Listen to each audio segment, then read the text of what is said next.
We're going to move on to file item number 9, SB 1179 by Senator Menjivar. Thank you, Madam Chair. Colleagues, for close to two years, I've been working on an issue that is looking to close the gap of the lack of bilingual physicians in California. Now, we can talk about the lack of physicians overall in the state of California, and that could be for another bill, but this in particular is looking to address the gap in bilingual Spanish-speaking physicians. As of right now, we have approximately 29% in California that that turn to Spanish as their #1 language, and they're having barriers to access to healthcare. So about a year and a half ago, I flew to El Salvador and I talked to physicians at universities there to implement or replicate the program that already exists now with Mexico, where physicians from Mexico have been brought to California to address this gap. It started as a pilot. It was focused in Central Valley to address the needs of farmers, and it expanded. The infrastructure took about 20 years to establish, but it's no longer a pilot program, and it moves forward as a regular program. I'm looking to expand on the success of that program to now bring in El Salvador. Now, I recognize that we often, and even I, do not like piecemealing bills. However, I focused on this country because my family heritage is from that country. I flew to that specific country. I spoke to 4 different universities. I selected 2 universities that would have the capacity to do that. Now, so if there's questioning on why just that entity or that country, is because that's the energy that I put forward, and I don't have any other universities I can turn to for other countries. So it's going to replicate the Mexican program, bring in up to 60 physicians that are going to be paid for by FQHCs or other participating hospitals that choose to participate in bringing these physicians. And it would copy exactly what the Mexican program exists. No funding out of state payers, taxpayers would pay for the visas. No housing would be provided by taxpayers. They will be paid for by the entity they work at, and they themselves will have to look up their housing on their own. It is a 3-year program. They can only come serve here for 3 years. There's eligibility requirements. They have to be able to speak English. They have to meet the board's requirements and licenses to come to California and serve in the gaps that exist now. Now, Madam Chair, I'd like to turn to my witnesses to speak on this. Okay, lead witness. And just before we begin, you accept all committee amendments? There are no committee amendments. You amended the bill, what we've discussed. I just want to make sure. There are no proper committee amendments were given to me. There was a suggestion that I could look at in a probes, but no formal committee amendments were provided to me. One pause. Unless I'm missing something. Yeah.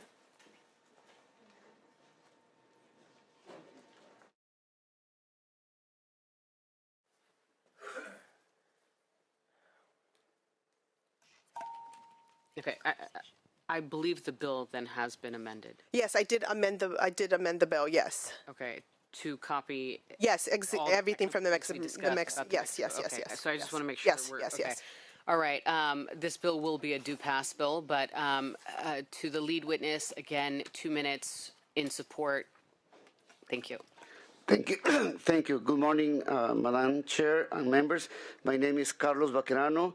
I am the President and CEO of Clínica Monsignor Oscar Romero, a community health center serving thousands of patients across Los Angeles. We are proud to sponsor SB 1179 alongside our co-sponsor CPSA advocates, and thanks Senator Menjivar for authoring this bill and for commitment in support of our underserved communities. Clínica Romero was founded 43 years ago by refugees who fled El Salvador Civil War and came to California seeking safety, dignity, and opportunity. Today, we carry that legacy forward by serving working families, immigrants, and medical patients, many of whom rely on us as their only source of care. But the reality is that California does not have enough doctors that speak the language or understand the culture of our communities. This bill's impact extends beyond the Salvadoran community. These doctors will serve a broad, diverse population, expanding access to care for anyone who needs culturally and linguistically competent care. Under SB 1179, these doctors will be here temporarily and work under supervision within California's healthcare system, making our system even stronger. In 2019, after visiting Clínica Romero, Governor Newsom took his first international trip to El Salvador to develop a relationship with the country and California. At Clinica Romero, we have long cultivated this relationship with El Salvador to lay the foundation of this bill alongside Senator Menjivar, working with the medical schools and other institutions because the largest concentration of Salvadorians in the U.S. resides in California, as Senator Menjivar mentioned. SB 1179 is about access to bilingual, culturally sensitive healthcare because healthcare is a human right. Thank you. On behalf of Clinica Romero, I ask for support. Thank you. Thank you. Do we have any other lead witnesses? 2 minutes. Thank you, Madam Chair and members. My name is Dr. Julio Mesa, and I'm a family and addiction medicine physician at Clinica Romero and UCLA, and graduate of Universidad Evangelica of El Salvador, one of the universities partnering with Clinica in SB 1179.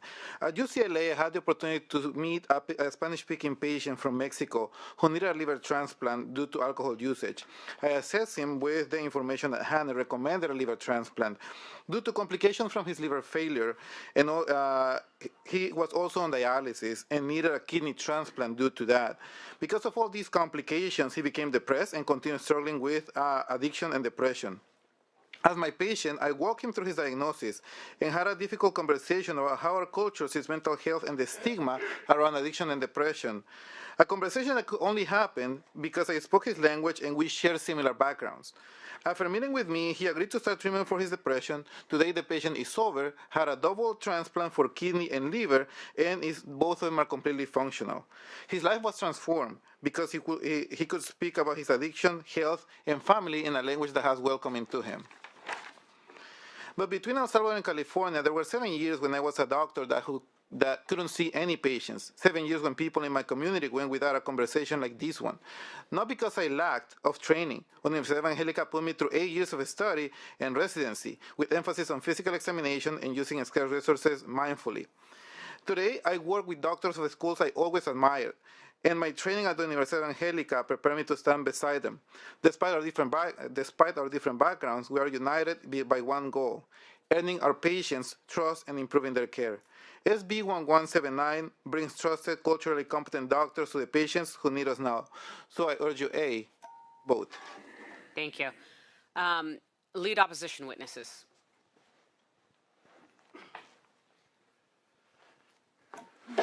Members of the committee, I'm not here to oppose. I wanted to raise some issues.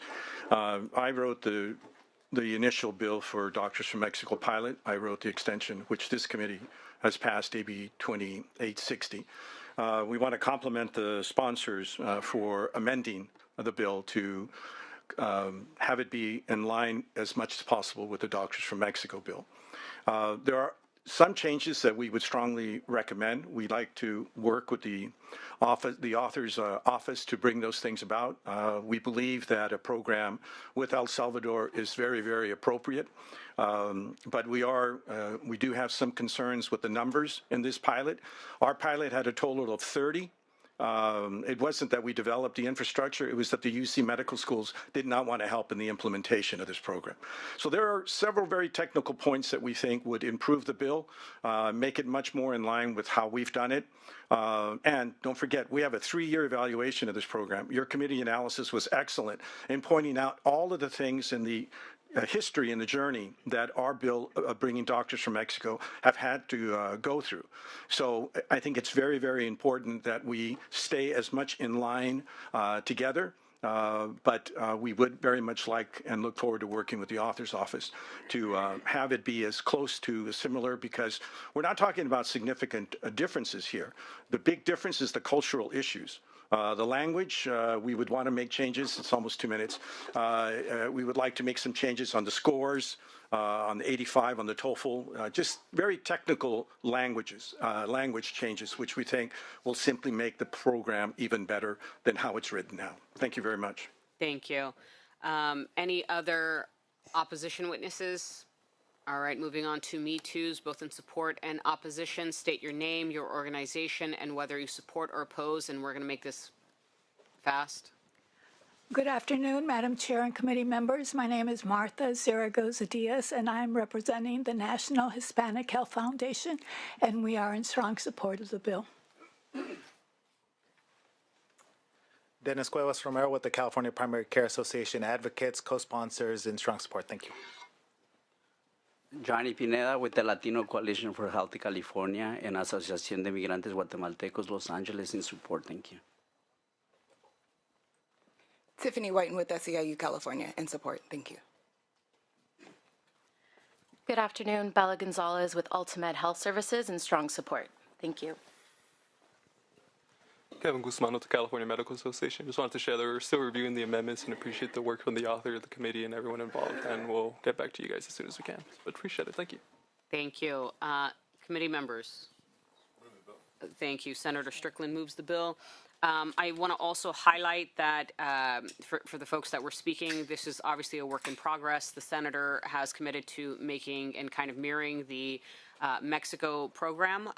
Our goal here is largely to allow people to be able to serve the community in their original profession and make that as easy as possible for as many people as possible. We have obviously clear vacancies and gaps in our healthcare services and people to fulfill those services, especially culturally competent individuals that can work in their communities and serve their communities better. So, I've already had a conversation with the author. I personally do not like just picking one country at a time. I would like to kind of make a uniform process across just pure education standards versus, one or two communities at a time. But this, again, is an effort to move in the right direction. So with Senator, if you would like to close. Okay. Yeah, thank you, Madam Chair. And just to clarify, I took all the amendments already. They're already in the bill. So I would say this is close to as cooked as possible. The evaluation piece that was mentioned in the opposition that has not been registered at all is already in the bill as well. And this is the first time that he's brought up these issues to my office this morning. So this bill has been in print for a very long time. So I'm just pointing that there's been no opportunity to have those discussions whatsoever. But I have committed, and as you saw in the amendments, to replicate and copy this exactly as the current program. With that, asking for an aye vote. Thank you. And with that, we have a motion by Senator Strickland. If we can get a roll call. Motion is due pass the Senate Appropriations Committee. Wahab? Aye. Wahab, aye. Choi? Can I ask a question? Archuleta? No, we're beyond that. Archuleta? Aye. Archuleta, aye. Adeguin? Aye. Adeguin, aye. Caballero? Aye. Caballero, aye. Grayson? Aye. Grayson, aye. Menjivar? Aye. Menjivar, aye. Nilo? Aye. Nilo, aye. Smallwood Cuevas? Smallwood Cuevas, aye. Strickland? Aye. Strickland, aye. Umberg? Aye. Umberg, aye. All right, that bill is out. What's the bill vote? 10 to 0. We're going to move on to file item number 10.